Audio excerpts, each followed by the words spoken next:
Look at our traditional leaders and the slave trade. We blame the whites for the slave trade we went through. We blame the whites that they offended us. They took us as slaves. But let's wait for a minute. Who sold the black man to the whites? Who sold the black man to the whites? Our own traditional leaders. The enemy is not outside.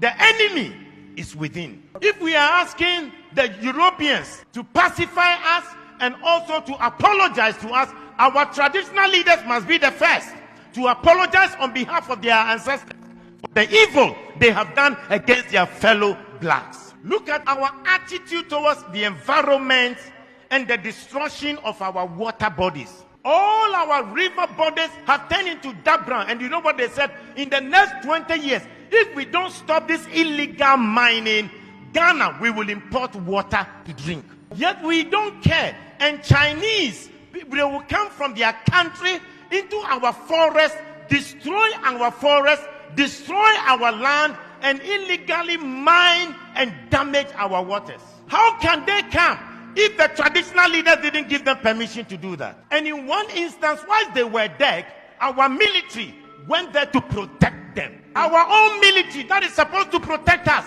rather protected the foreigners to destroy our water and destroy our forest. The enemy is not outside, the enemy is within. If you look at our own systems and structures in our country, we don't have a better system to improve the lives of people. Pastor, I was surprised when I read in China, they had a 10-year vision, and they said from 2011, their vision was that in 10 years from 2011, and 10 years from 2011 will be what year? This year, 2021. That they will raise over 20% of the people to become multi-millionaires. Now in 2021, they have 1.8 million Chinese who are multi-millionaires in China. And they are between the age of 40 to 50 years. Multi-millionaires. The government intentionally decided that they will make sure they will have 20% of the population multi-millionaires. They also agreed that they will make sure that they will lift up the poorest of the poor. And they lifted 100 million people from begging to live a better life. But in this country, in our country, we fight our own businessmen.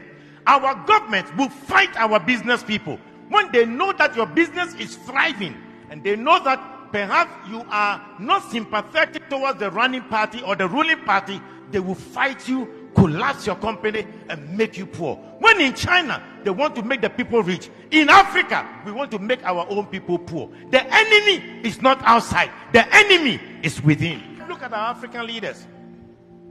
How much they stole, the money they stole away. We are told in Gambia, Jamal Yaha, he stole $11 million from his own country, Gambia. Sani Abacha stole between $1 billion to $5 billion out of Nigeria. Hosni Mubarak stole $17 million in 8 years. The enemy is not outside.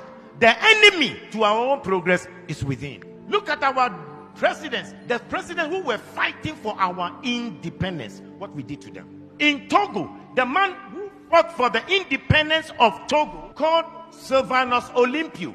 When Togo got independence, he decided that they would not use the French franc, the French CFA. They decided they will have their own Togo currency.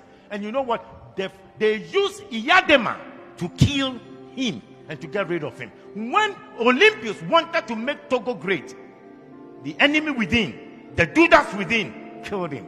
In Burkina Faso, the man who gave them independence, Maurice Yamego, was eliminated by his own people. When Thomas Sankara came, his own body group killed him and got rid of him. The enemy is not outside. The enemy is within. You look at our own country. Kwame Nkrumah started a new vision to develop Ghana, and who undermined him from within? They threw him out by Kotoka.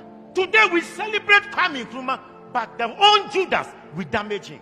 I pray that the man who organized that coup to betray Kwame Nkrumah, and for us to name our airport after him, Kotoka International Airport, I think we should start a national conversation to change the name of the Kotoka International Airport, because as long as that name is, we have endorsed coup, we have endorsed enemies that will fight the progress of our nation. We must change the name of Kotoka International Airport to Kwame Nkrumah International Airport.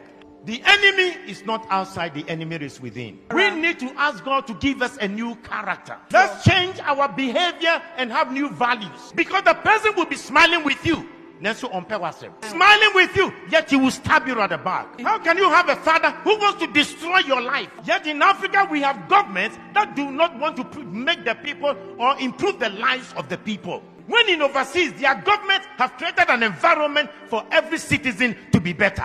Why is it that our governments can't think about the welfare of the citizens? And we kill the businesses of our own people?